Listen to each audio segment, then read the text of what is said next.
step and we should pause and let talk about that, and then I'll pick back up the other part and talk about that. Okay. This sort of two parts, and we have more than enough time. This will probably be a short work session. Okay. Great to know. So, city information, discussion of all city information, and then come back and go through the others. I think that'll be helpful. Yeah. As I was looking at it, I was like, I'm just going to be talking and talking and talking, and that's just going to bug everybody. It won't, but also we appreciate the opportunity for adding in discussion. Sarah,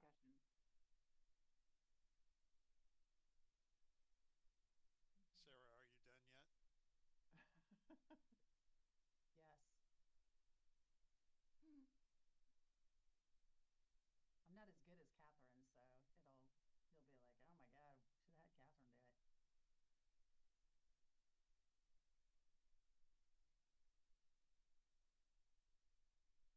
Well, no one wants to challenge Catherine because we don't know what she's saying. Hey, I didn't throw any Latin terms into it. I try to, Like you wanted to, but did you not say bundle of sticks? I did not didn't hear say any of this, but I'll challenge her. I don't know what it is. I know you will. I Just count on on principle. Yep.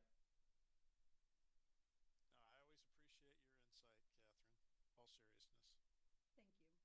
Thank you. Appreciate that. And I appreciate that you share that information with us without falling into third year law Latin. Yeah. we would struggle. Let's see here. Okay, I think Cherish or Sarah, are we ready to get started? We are ready, going live. Recording in progress. We are live, Mayor. Good afternoon and welcome to the June 11th, 2025 City Council Work Session. Thank you for joining us in this virtual meeting format. For work sessions like this one, there is no opportunity for public comment. Those wishing to access the meeting can do so by watching the live stream available on our website, the broadcast on Comcast Channel 21, or by calling into one of the phone numbers listed for this meeting on the public webcasts and meetings materials webpage of the City of Eugene website. Thank you again for joining us, and I call the June 11th, 2025 work session of the Eugene City Council to order. I will turn it right over to the City Manager to introduce our first topic today. Thank you, Mayor. I will be introducing our first and actually only topic for today. So as you know, we periodically have a topic called City Manager Updates, and those tend to be topics that are emerging, important, something that I feel like I need to bring to you, or a time when you have something else to drop off your calendar and we have an opening and we can use that time to share important information. Today, we kind of had both of that. We had some topics that needed to drop off, and a number of you have been asking me about impacts to the city and to the region around changes at the federal level. And so we're going to use that time today for me to just give you a few updates.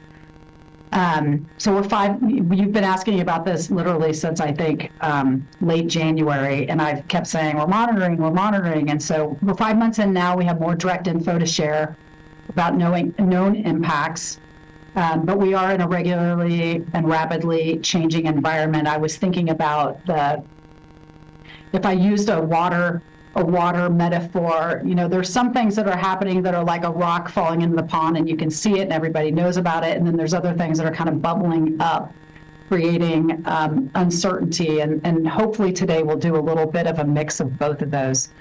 I want to give a lot of kudos and thanks to Ethan Nelson, who's been our IGR manager, who's been tracking a lot of things for the city and reaching out to partners and asking for information from them. He's been collecting a lot of information, and even as he's been collecting it, it's been changing. So, I mean, as of today, I wouldn't have been surprised to have gotten a text even right before noon with more newer information. So it's really hard, it's rapidly changing. It's hard to have a consistently updated platform, but what I'm hoping to do today is give you a touch and feel for what's happening and then get a better understanding from you around how you want to be updated and what kind of information you want kind of going forward.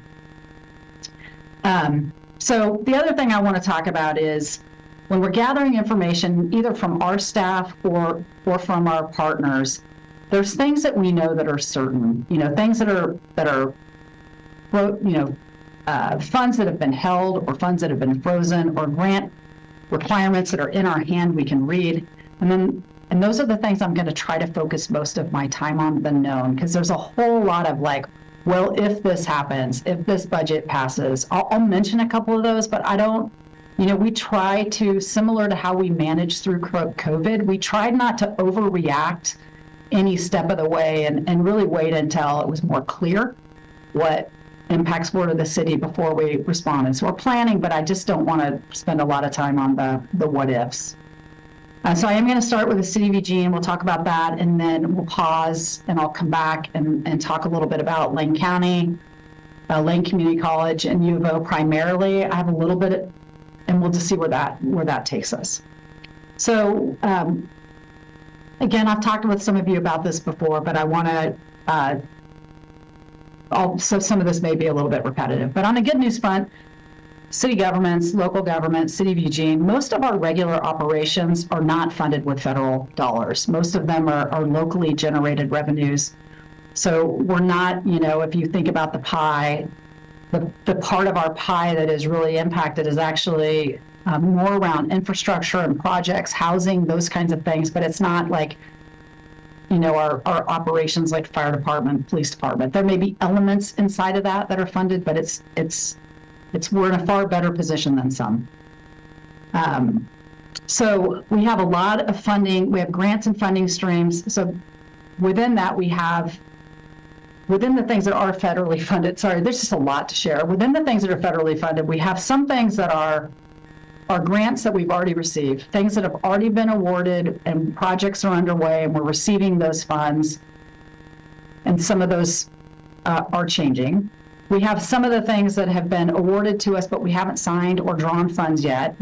We're in that kind of contract review state. And then we have projects and plans, including things in the CIP that are planned for future federal funds that we haven't applied for yet, but we're seeing as things are changing, there's some uncertainty to that. So I'll try to be really clear about which of those I'm talking about, because all of them have slightly different impacts and levels of uncertainty. So I'm going to just start with the airport, because I think the airport is one, we know a little bit more because we're seeing those impacts more quickly, and also because it has such a huge impact on our local industries, from our universities to travel to, just economically the entire county and beyond to kind of Corvallis and Roseburg and even farther. So it does have a lot of interest. And it relies a lot on federal dollars. So a couple of good examples that kind of fall into this category. We had 4 projects, and again, the public works directors here, and maybe even the airport administrator, I'm not sure, they can weigh into. We had 4 projects this summer that were slated for construction, all really important projects, probably about $14 million worth. Those funds are on hold. The federal funds are on hold. So some of those, 2 of those, we're going to keep on hold. So unfortunately for us, the airport, the Concourse A expansion is sort of on hold indefinitely, related to requirements in the grant agreements that we can't comply with. And this is not new. Let me just say, we review contracts. We've been reviewing them my entire career. We're always trying to see, like, can we or can't we comply with the grants? Is there something we can change? Is there something we can? And sometimes we just can't. We can't. So this is a situation where things are changing. So things we previously could have complied with, now we can't based on language changes.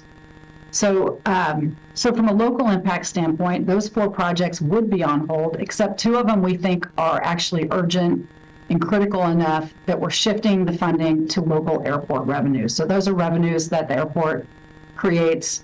So it shifts about, I think it's about, if it's both of those projects in whole, it's probably around $8 million, maybe a little less, that shifts to just the City of Eugene paying for and that airport fund paying for, and not the federal government. But we need to do that work in order to be ready to keep it safe and operating, and also be ready should those other funds open up. So that's a really good specific. And the Concourse A expansion, I think, is pretty important for most. Interesting. There's a whole lot of other, those are projects that have been awarded. There's a lot more. You think about overall, a lot more that we would have been seeking, we won't be able to. And so when I talk about the awards this year generally for the city of Eugene, most of which are in public works, we're at about a $30 million pause right now across all projects, and probably more of a 50 plus in future things we knew like imminently we're going to be applying for. So it's a pretty specific, significant, especially at the airport.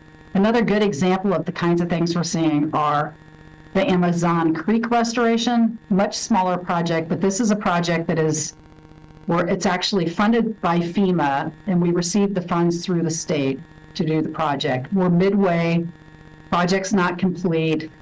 We're not going to complete it in this year's construction window. So normally we would we would tell the state, they would apply for an extension, and we could do that. The state is having to do exactly what we're doing. They're looking at all of the grants and funding requirements coming from FEMA to determine if they actually can receive those funds. And if they can't receive those funds, they can't pass them to us. And what they're being told by the agencies are the process to extend is going to be much more rigorous, and they're going to include much more requirements. So it's uncertain. And in that case, we have not 50 million, but we have $2 to $3 million worth of work that would probably need to be absorbed locally in order to complete the project, or we don't complete the project. So that's smaller, but when you think about like how we're budgeting and forecasting in the capital improvement plan, these are all going to have pretty immediate and then long-lasting ripple effects. So as I said, there's probably about 32 million in known federal funds and projects that are immediately impacted, at risk, or on hold. And as part of that 30 million, we're looking at every single contract. We have a process in place. We have the right team and the right process. You have your department budget managers and execs, our intergovernmental relations manager, and our city attorney's office. We're all looking, initialing, making sure, double checking, determining are there places where a policy shift could maybe allow us to comply, or maybe getting clarification from an agency on what language means. So we'll work through those and we'll release them and sign those as we can. So that's why I said there's still kind of a lot of uncertainty. Similarly, I haven't talked about one of the areas of our budget that does have some operational ongoing funding from federal funds is our HUD and CDBG funds. So we have the funding that we've been allocated as part of this year's budget, and we're reviewing those terms to determine can we receive those and expend those. So they're in that same process, so just on hold. The bigger question, what people are really talking about, is what happens with the next federal budget and what happens to those programs. There's a lot of speculation about that, around what's been proposed or what's been talked about, but until we get closer, I don't want to send up too many flares. Part of my job is to always stay sort of neutral and apolitical. So for that reason, if you need more information and want more information, we can point you to the sources to get that, and we can provide it. So I think those are the big things from the city. I may, Matt, if you think I missed something, you can jump in here. But I'm going to pause there and talk about the city, and then I'll switch to Lane County and beyond. Great, thank you, City Manager. Any questions from council during this first draft information? And also, if there's an area that you're curious about that I didn't mention, feel free to bring that up too. This is meant to be kind of a discussion about what's happening. Councilor Kaczynski. Yeah, thank you for all the work that you all. Councilor, is your mic near you? There it is. Thank you. There we go. Thank you, and thank you for all the work that you're doing tracking all of this. I know this is a huge task to keep track of everything that's going on and all the changes that are happening. What are the types of areas where they're asking for policy shifts or putting requirements in that we feel we can't meet for these grants? Yeah, well, so, Catherine, do you want to answer that or do you want me to jump in? I can do it. But- Yeah, I'm happy to let you take lead, and then if, Okay, great. Yeah. So I haven't reviewed, so some of them have not made it to me yet. So after everybody's done their review and everything's initialed, it will come to me and I'll take a final look at it. But some of the things are, some of the language around, so some of the language around diversity, equity, and inclusion requirements, it's not that what they're saying is not achievable. It's that before we sign on the line that says, you know, whoever signs this could go to jail, we want to just double check and make sure that our policies are in alignment. So for example, just look at one little piece. So for example, I just want to think about the right language. The piece around making sure that we're not doing anything that is crossing some federal law. So that our DEI policies are in alignment with whatever the law is that Catherine can tell you. We want to just make sure. We want to go back in and look at everything that we're doing, our work around belonging, and make sure that it's all lawful. We need to do that anyway, and we always do that. So that's one. We're not going to sign until we're sure of that. There's some language around that. There's some language around immigration and immigration enforcement that would require us to cooperate, and that language is in conflict with state law around sanctuary state, and could be in conflict with your locally adopted protections of individuals. So those things are, you know, if there was something there that was a council policy that you could shift, we'd bring that to you. It's state law, that's a little bit of a different situation. So there's things like that. And then there's other language that is not related to that, that's more around the certainty of the funding. And I won't get this right, but it's almost like at any time we can stop doing this, right? We can, at any point, for any reason, we can stop pulling the funding. And I can't remember how it was worded, but it essentially puts us in a position that if we initiate a project and we get into it, similar to our Amazon Creek, and they decide at that point they aren't going to do it anymore, then we have now put the community on the hook for funds that we hadn't intended to. So we want to be really careful about signing anything like that could create that financial uncertainty. Thank you. And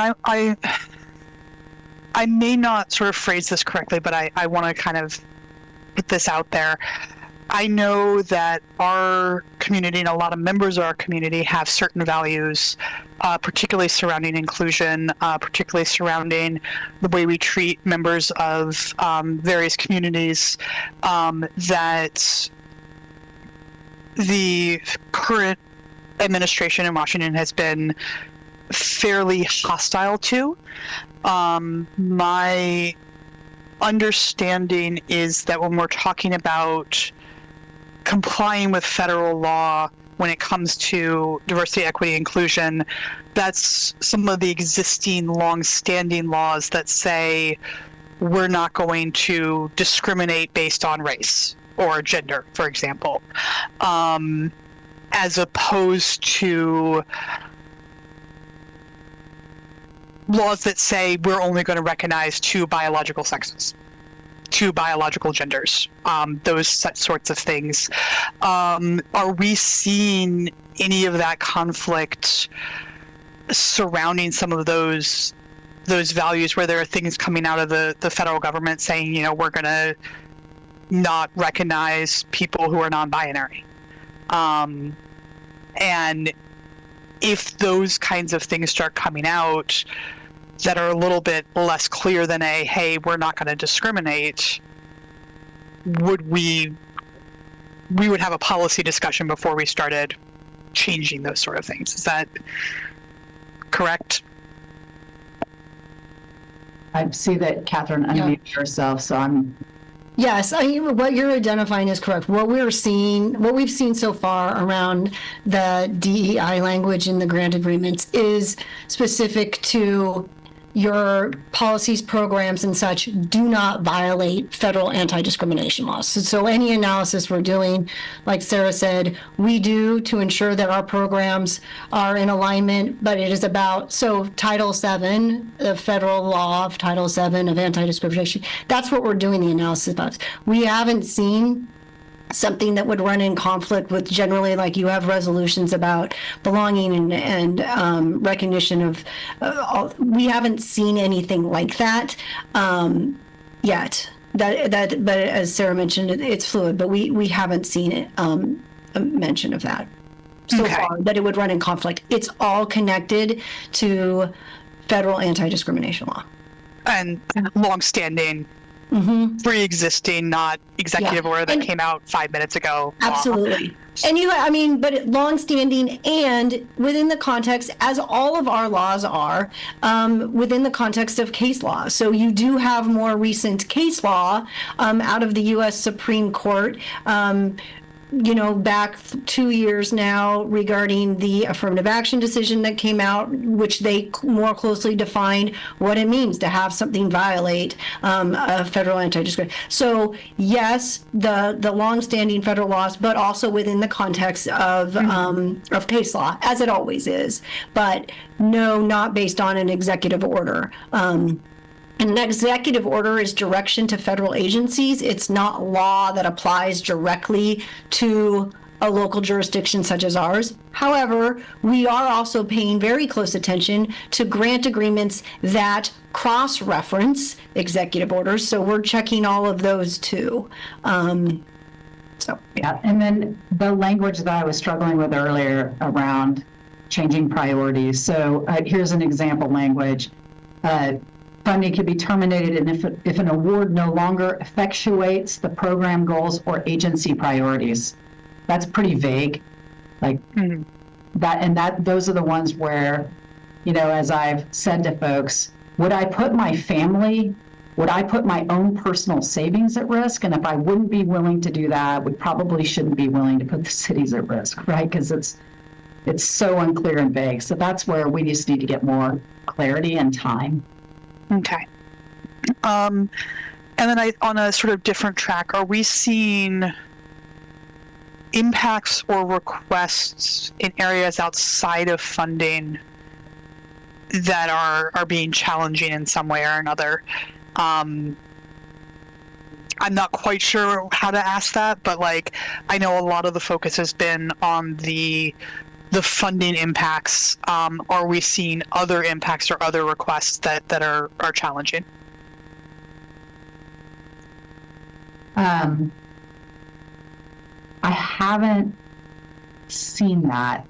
We get questions about immigration enforcement and what is the city's rule and the state's rule, but we haven't been, to my knowledge, approached by anybody asking us to do something different that's outside of the grant agreements.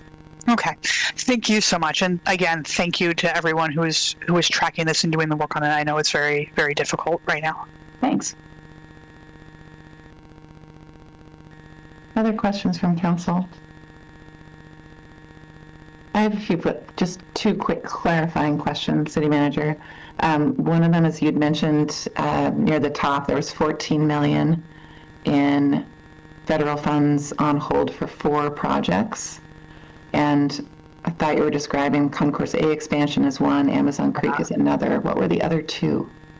One of them, I know Rich is on this line. The other 2 is I'll just pull up.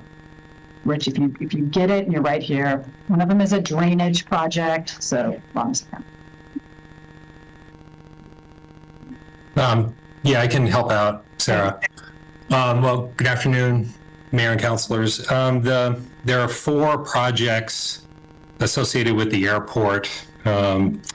that Sarah was referencing. So one is a net zero energy project, airport improvement program, discretionary grant.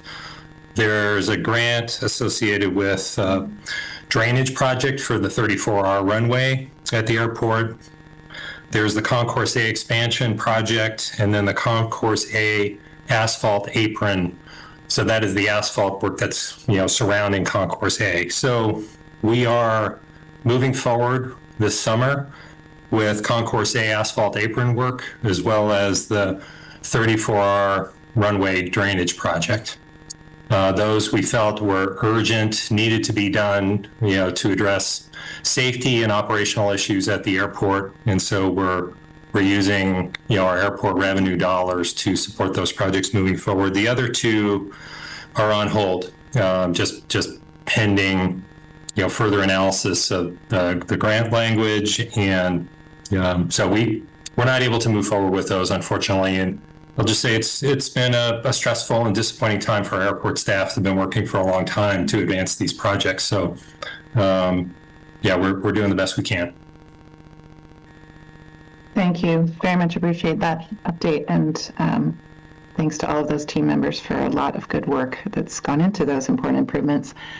Also helpful to understand that shift, as you described, going towards making sure that our airport is ready and safe in operations, and that clarification helps a lot. So if that's 14 million federal funds associated to the airport, and then Sarah, you mentioned 32 million total about currently either immediately impacted, at risk, or on hold. So about, conceptually, for people following along, about half of the funds impacted at the airport, and a little more than half distributed across the rest of the community, primarily in infrastructure improvements and potentially housing. Yeah, so that 30 million is made up of a number of things, from smaller grants for removing hazardous fuels from natural areas and parklands, construction of the Suzanne Hourly Park Trail, the Train Song Park remediation.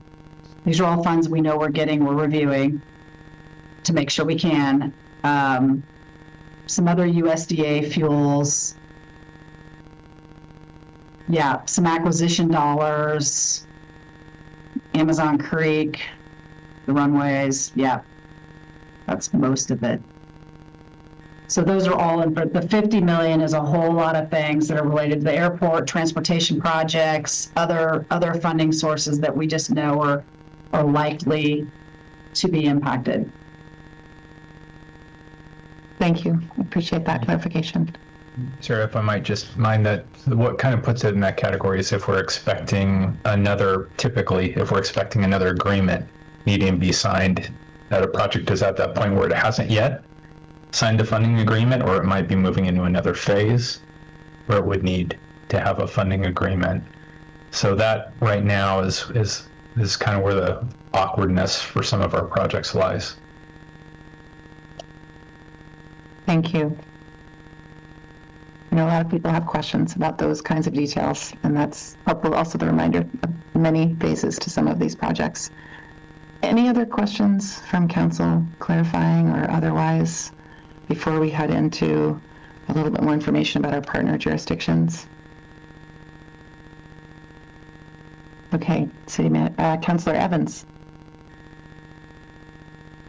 More or less, with these complications, how do any of these delays jeopardize not just the execution of the projects, but implementation of projects in terms of timeliness and, being able to meet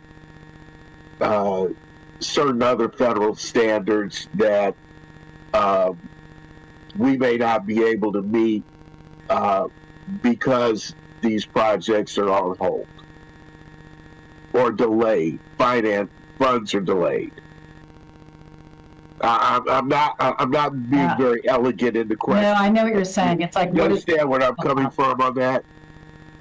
I think I don't think we've fully evaluated that, but what I think you're talking about is like, what is the trickle down? What have we committed to that we need to implement that was depending on this work getting done? Exactly. Done. Exactly. Yeah. I don't have a good example of that, but that's a really good point. I'll try to put some thought into that and follow up with you. I do think can we maybe get a list of those projects or items that would be, I don't want to say jeopardized, but to say that they would be significantly impacted in a negative way? So, I think we could give you sort of the areas of concern. What I've hesitated to want to do is create a list that somebody could just then take and say, thank you for your list. We've now just eliminated all of this funding. Like I got you. Been a little bit worried about that. No, we don't want to show our hand. But we can definitely, give some examples, especially in your wards, of things that are happening.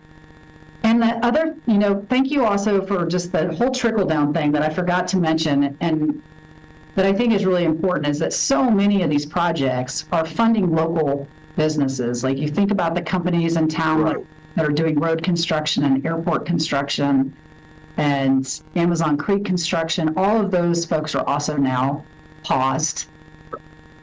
So those people can't hire folks, or they've hired people and they said, you can't go to work yet because we don't have the money to pay you.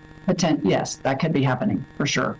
They gear up to do the work and then the work's not there. So we're trying to be very expedient and get through our reviews as quickly as possible, but there'll just be some we won't. I just know we won't be able to sign. Thanks. Yeah, that's helpful, Sarah, because I think that at some point we're going to have to communicate to our private partners and other folks, our inability to execute because of the delays that have been, and the roadblocks that have been presented to us by, actions on the federal level. Yeah. Or inactions on the federal level.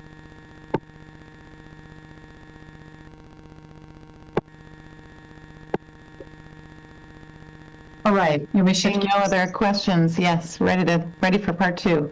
All right. I won't be nearly, well, not that I was eloquent about the city of Eugene, because there's just so much to share. But as we move into our partners, for sure, I'm treading into information that I've been provided. So some of this could have changed. This is my best understanding. Lane County is in a very, they're in a little bit of a different situation, exactly the same situation. Different in that more of their programs and operations are funded through federal dollars that are either direct or passed through the state.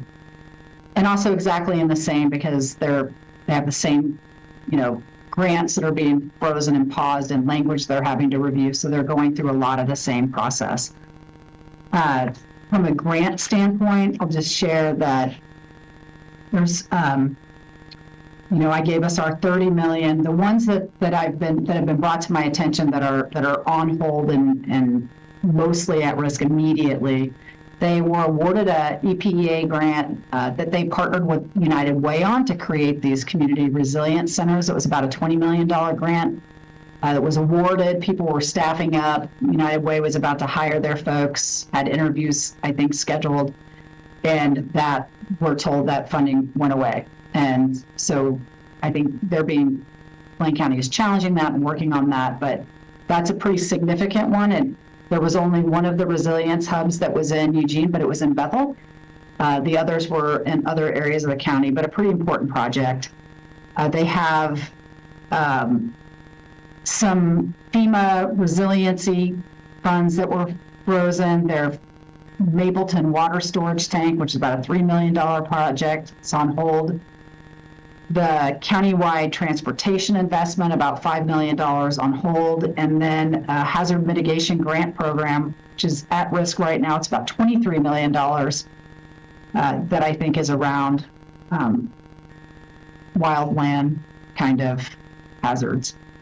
I believe. I could be wrong about that.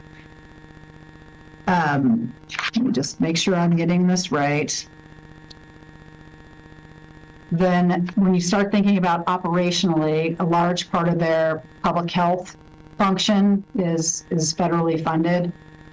Learned today that they're eliminating 3 high-level positions, all of which have pretty significant impacts on their capacity, including their health protection unit manager, their environmental justice coordinator, and their community health epidemiologist. All of these are positions that they're losing funding, and they don't have the general fund to be able to backfill them. So that's pretty unfortunate. I think, as I'm understanding, the impacts of that are mostly planning for helping communities plan to mitigate immediate and long-term impacts of climate change, capacity to respond to emergency. They've lost their environmental justice program. They're retaining their public health reserve corps, but don't have the resources for the community resilience projects, team administration, or support. And we're still waiting to hear from Homes for Good. So those are just, let me just make sure I have words. And there's more to come, and more, you know, this is where you get into the what if scenarios are pretty significant for the county. They are also facing the same sort of DEI requirements that are coming in, particular or around a little bit different than ours. It sounded like more requirements to be tracking that, especially as it related to some of the services around homelessness. May have that not exactly right, but that's one of the additional elements that they have. And I can provide you information on all of these. Lane Community College is similarly, so both Lane Community College and U of O, I will just umbrella statement, similar to Eugene and our property tax measures, they also have some structural instability issues, in particular at the University of Oregon, that are related to things outside of the federal government. They may be implicated by it, like if the state is concerned that their federal dollars aren't coming, and they, like, for example, in LCC's case, then their proposed budget is reducing funds going to Lane Community College pretty significantly. We don't know if that's going to be the final budget, but that's an impact. But they also have other issues that change enrollment, and that's, you know, that creates a structural issue. So I don't want to say all of what's happening at the U of O that's been communicated to you is not structural. I mean, is structural. Couple of things at the note. Sorry. A lot of things around. I think important, especially around the U of O. They have about 2,200 employees at the U of O are funded with federal dollars. If you look at year-over-year grant awards and funding awards, they're down 42% this year as opposed to last year, so that's pretty significant. They've been given 27 research grant termination notices, most of that through National Institute of Health, National Science Foundation, and National Endowment of the Humanities. Their bigger concern, honestly, when I've talked to Jamie Moffitt and others, is what happens, and this is what if, and this is one of the ones I'll share, is related to federal funding for financial aid. And if those programs go away, Pell Grant impacts, those are hugely significant to the U of O and to LCC. And so that is one where I think we should probably be talking about that, because that could really change things pretty drastically. U of O depends largely on how their financial situation depends on having a certain number of out-of-state students, which has been declining. That is part of their structural imbalance. The dropping off of international students for both the U of O and LCC has been pretty significant over the last few years, and the concern of that going more.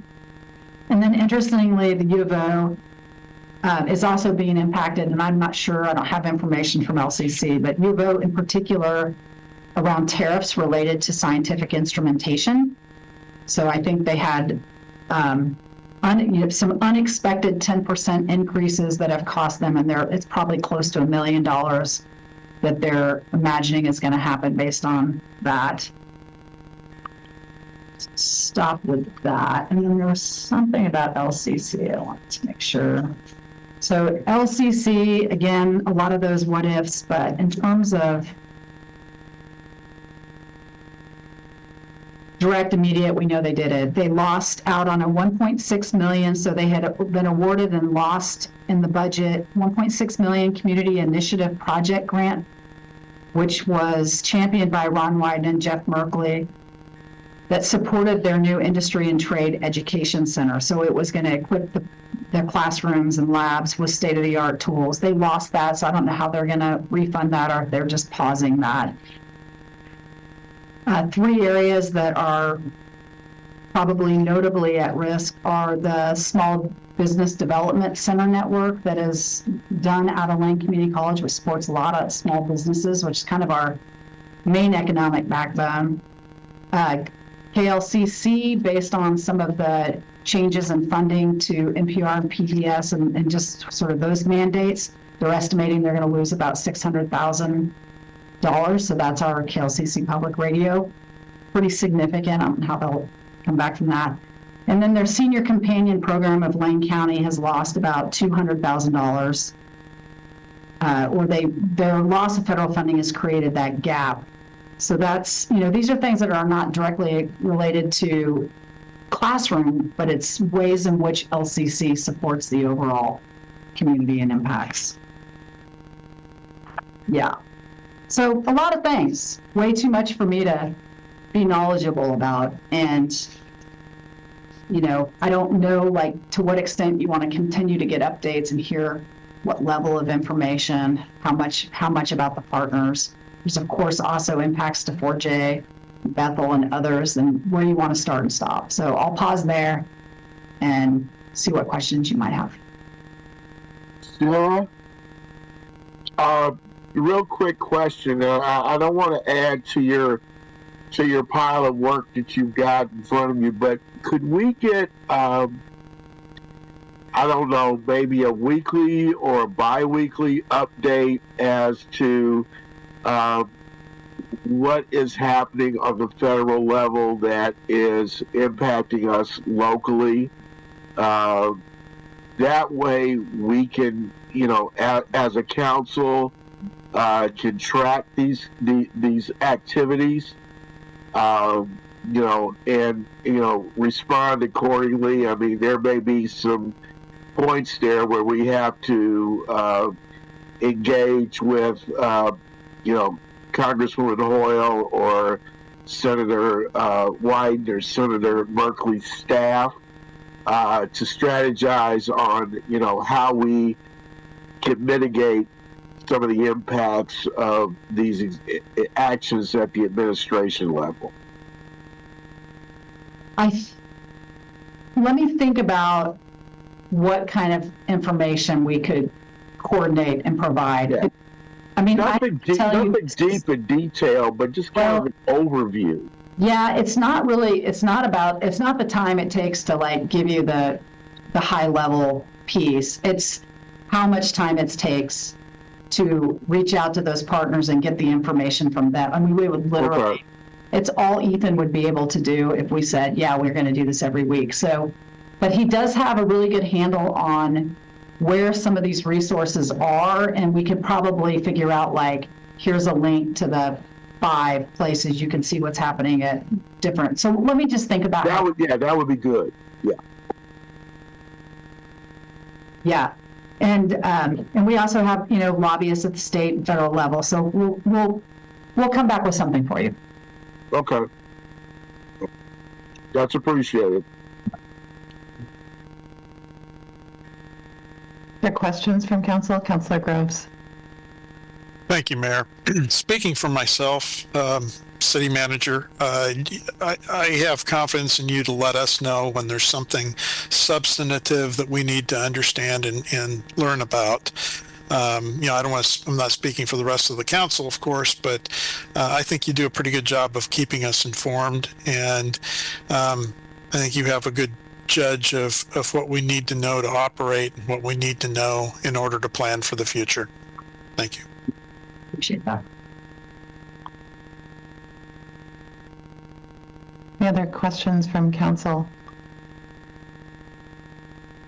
Councilor Keating. Thank you, Mayor. City Manager, thank you for the sobering update. How, I'm just going to take one of these projects that are on hold, the Amazon. It's like the least financially impactful, I get that, but how are we as a city communicating with the public about the freezing of these funds or the hopefully temporary halt of a project, so it doesn't just sit there for a year and maybe there's one news article about it? Is there an opportunity do we put up a sign that says this is a timeout because our federal partners are doing A, B, and C? What is the outreach more broadly beyond the communication that's coming to us? Yeah, that's thank you. Nice point. So something like the Amazon. So it wouldn't be atypical for the community to see a project span over a couple of years. So we do some amount of work that we pause at when it starts to rain and we pick back up. So that's not that unusual. And Amazon's a good example of one that, I mean, even as recently as this week or late last week, our public works director and city engineer were meeting with state staff to understand how we go through this extension process. So it would be too early to put I think it would be too early to put a sign out. Maybe Rich has a different plan about that. But at some point, if it's paused, I think we would be communicating to our interested parties list for sure. Rich. Yeah, thanks, Sarah, and good question, Counselor. On the Amazon project, we are continuing work with the project. So the work is going to start up again very soon. So we evaluated whether or not to pause the project or, kind of reevaluate the scope, and we've concluded that we need to continue that project, move it forward. So work will be continuing. The issue is more just how we're working with the state and then the state with FEMA regarding the extension that we're going to need on the grant. So there is some risk that we have with that project, but we felt it was riskier not to complete it, given all the dynamics there. So that one is moving forward. So the risk part is, do we actually get reimbursed for it or not? Correct. Thanks. Good clarification. Councillor Evans.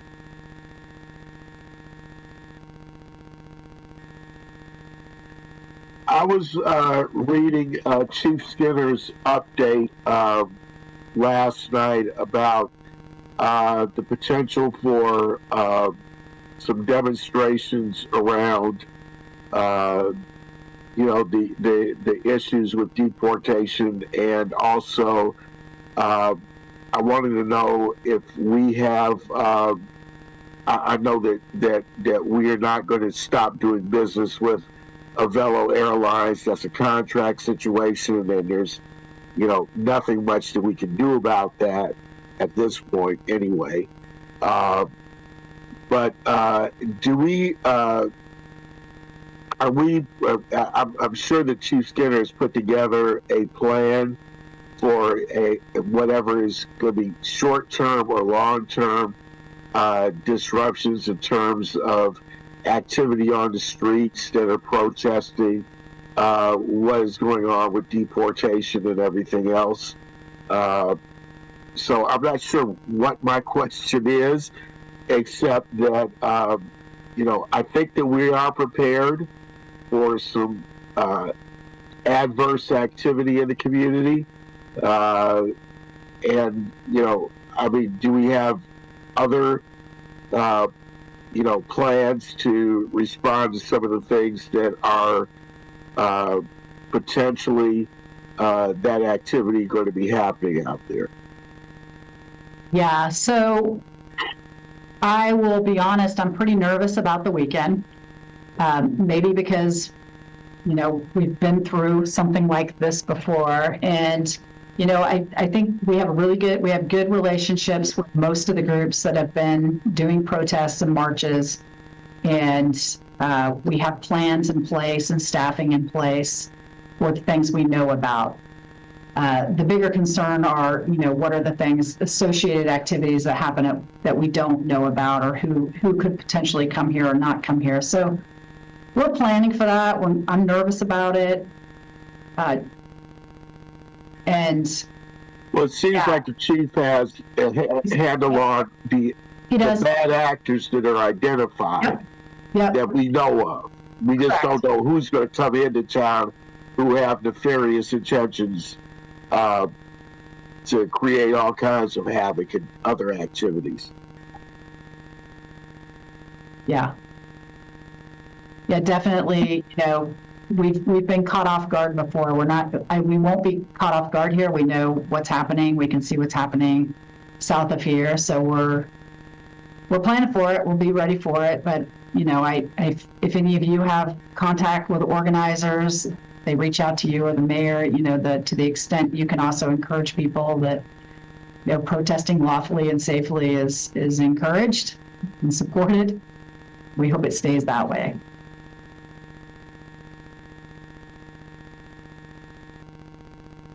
Other questions from council? I have a zooming out larger question, City Manager.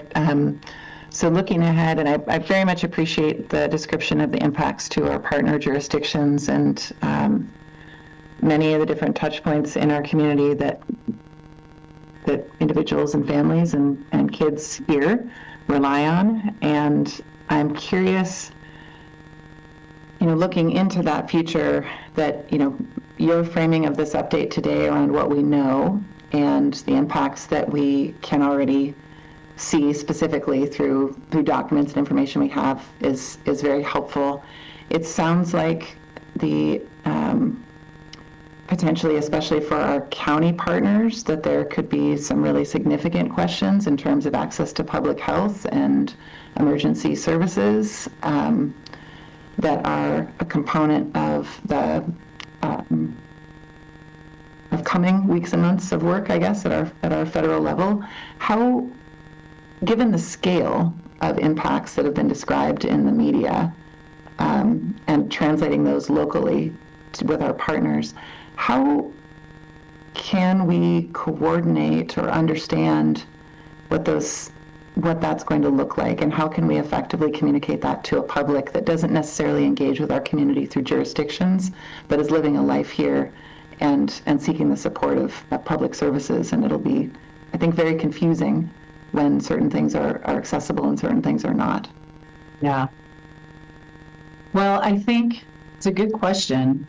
How do we collaborate on communication of what these impacts can mean as they get closer and become more certain? I don't have a great answer for you on that. Other than to take a note of how are we going to do that? A good example would be impacts to Medicare, Medicaid. And just that alone could have impacts to our, ambulance transport system, public health. There's a number of ways in which that globally will impact community members across hospitals and doctors and all of it, right? But again, it's right now, I don't know what that might be, and we're trying to stay out of the speculation.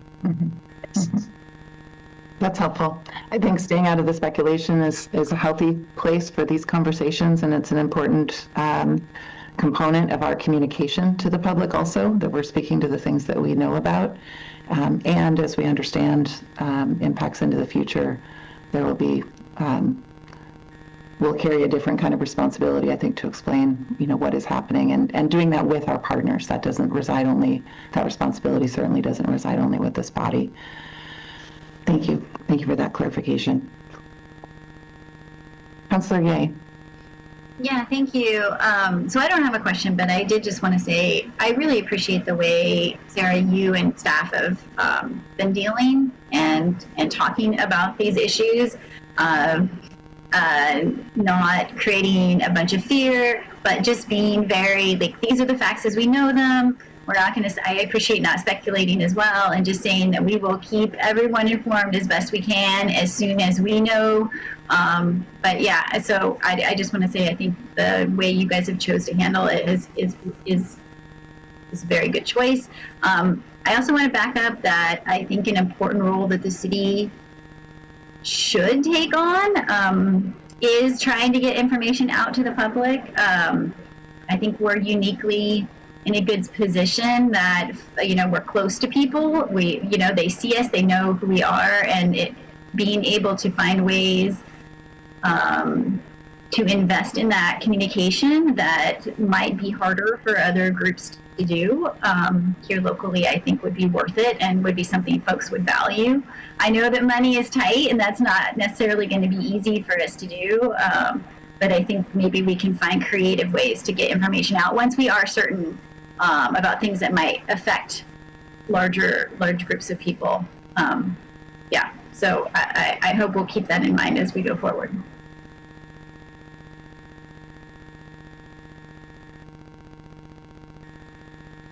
Any other questions from council? Points of discussion? Well, with that, then I will just say, City Manager. Oh, I'm just going to pause on a different topic. I just wanted to remind everybody before you close the meeting that you don't have public hearings on Monday night. We didn't have any, so you don't have a Monday night meeting. And I know sometimes some of you show up because you're just used to doing that, but you won't need to do that this Monday. Thank you for that reminder. And important, we'll see each other back on Zoom a little bit later in the week. Thank you for this update. Thank you also again to staff, both present in this meeting and outside of this meeting, for all the work to try to track very fluid and dynamic circumstances and keep us well informed and keep our community well informed. It is very, very appreciated, and I know unusual in terms of the quantity of shifts and change. So thank you for that help. And thank you all. That concludes our agenda for today. And so I will now close the June 11th, 2025 Eugene City Council work session, and we are adjourned.